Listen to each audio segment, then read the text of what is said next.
The rain hammered against the windows like restless fingers trying to claw their way inside. The house was too quiet, except for the occasional groan of old wood shifting in the storm. Ethan Cole sat alone in the living room, a mug of coffee in his hands. The digital clock glowed 11:07 p.m. His parents were away on a business trip, leaving him with a whole night of solitude. Normally, he loved rainy nights. The sound of water against glass had always been comforting. But tonight felt different. The silence was heavy, pressing, like someone was holding their breath just beyond the walls. Ethan turned on the TV for background noise, but the screen flickered and went black. He tried again. Nothing. The lights dimmed for a moment, then returned, humming faintly. Power surges, he told himself. Just the storm. And then he heard it. A whisper. So faint he thought it was the wind. But the windows were shut tight. He leaned closer, straining to hear. Ethan. His name. Spoken softly, from the corner of the room. He froze, his skin crawling. Hello. He called, voice shaky. No answer. The whisper came again, longer this time, dragging his name into a hiss. Ethan. His mug slipped from his hands, shattering across the wooden floor. The sound echoed, sharp and out of place. When he looked back up, the shadows in the corner seemed thicker, darker, almost like they were watching him. The basement. Ethan told himself it was his imagination. The storm. The late hour. But when the whispers returned, this time from beneath the floorboards, he couldn't ignore them. The basement. He hated the basement, damp, cold, filled with old furniture and boxes. Still, he grabbed a flashlight and forced himself down the creaking stairs. The smell of mildew greeted him. Water dripped steadily somewhere in the dark. He swept the light across stacks of forgotten junk. The whispers grew louder. Not just one voice now. Many. Overlapping. Urgent. He deserves it. Make him pay. Take his breath. Take his eyes. Ethan's stomach twisted. The voices weren't calling his name anymore. They were telling a story. A story about revenge. His flashlight flickered. For a second, he thought he saw a face in the beam. Pale, bruised, lips moving without sound. Then the light steadied, and the face was gone. The photo. In the far corner of the basement, Ethan noticed an old trunk, its lock rusted and broken. Something pulled him toward it. He hesitated, but the whispers grew louder, pushing him. He opened the trunk. Inside lay a bundle of yellowed papers, a broken locket, and a photograph. The photo made his blood run cold. It was of a young woman, maybe 20 years old. Her smile was faint, but her eyes seemed alive. Someone had written on the back in faded ink. Margaret Hale 1985. She will never be silenced. Ethan frowned. He didn't know a Margaret Hale. His family had only moved into this house 10 years ago. Who was she? The whispers answered. They killed me here. I will have justice. The basement door slammed shut above him. The first encounter. The flashlight slipped from Ethan's hand, plunging him into darkness. His pulse hammered in his ears. He scrambled up the stairs, shoving at the door until it burst open. Back in the living room, he collapsed against the wall, breathing hard. His phone was on the coffee table. He grabbed it, trying to call his parents, but the line was dead. The screen glitched, then filled with static. And then a face appeared, the same woman from the photograph. Her lips moved, but no sound came. Ethan threw the phone across the room, heart racing.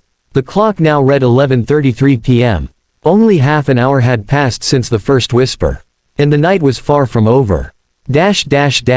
The warning. Ethan tried to convince himself to leave. Just walk out the door, into the rain, go to the neighbors. But as he reached for the doorknob, it burned hot against his skin. He yelped, pulling his hand back. The whispers returned, circling him, inside his ears, inside his skull. Don't leave, not yet, you have to listen, you have to know. The shadows in the hallway stretched longer, darker.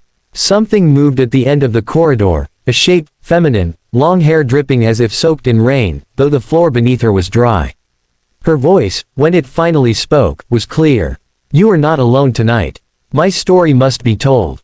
Ethan stumbled back, eyes wide. What do you want from me? The figure tilted its head, eyes hollow. I want revenge. And then the lights went out. The blackout swallowed the house in silence. The storm still pounded outside, but inside, the darkness was absolute. Ethan stood frozen, heart hammering, every instinct screaming to run, but his legs wouldn't move. Then, a whisper brushed against his ear. Not from across the room. Not from the hallway. From right beside him. They murdered me here. Ethan spun around, but there was only darkness. He fumbled for his phone, its flashlight flickering weakly. The beam cut through the shadows, and there she was. The woman from the photograph.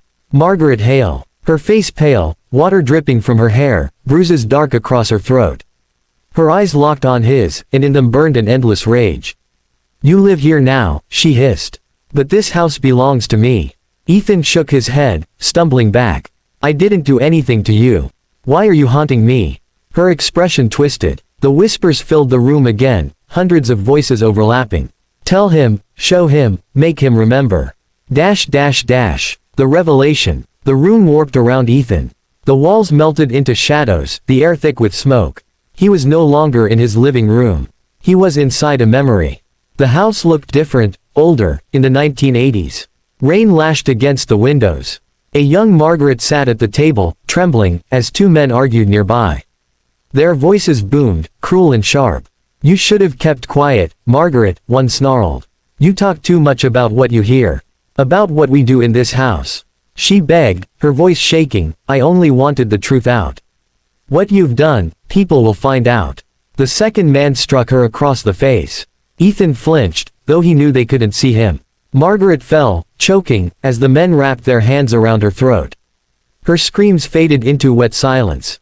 The vision ended. Ethan collapsed back into his own time, gasping. Margaret stood over him, her voice a guttural growl. "They buried me in these walls. They thought silence would last forever. But blood remembers. The possession." The whispers drilled deeper into Ethan's skull. He realized now, Margaret wasn't here just to tell her story. She needed something. A vessel. His body convulsed. The lights flickered back on, but dim, yellow, unnatural. Shadows crawled up his arms like chains. "No!" Ethan screamed, fighting, but her voice filled him. "You will carry me. You will finish what I began." His reflection in the window shifted, no longer his own. Margaret's face stared back, her mouth moving in sync with his. The clock on the wall read 12:03 a.m. An hour had passed since the whispers began. The hunt. Ethan's body moved on its own. He felt her guiding him, whispering names, directions. Her killers were still alive, old men now, but still breathing, still unpunished. Rain poured harder as Ethan stepped outside, barefoot, the storm soaking him instantly. Margaret's voice drove him through the night. The first man lived only a few streets away. An old, drunk, retired, forgotten by the world. Ethan, or Margaret through him, kicked down the door with unnatural strength. The man looked up in shock, eyes wide with recognition. "No, it can't be you." Ethan's lips curled into a smile that wasn't his. "You should have buried me deeper." The whispers swelled, filling the room, shaking the walls. The man's scream was the last sound he ever made.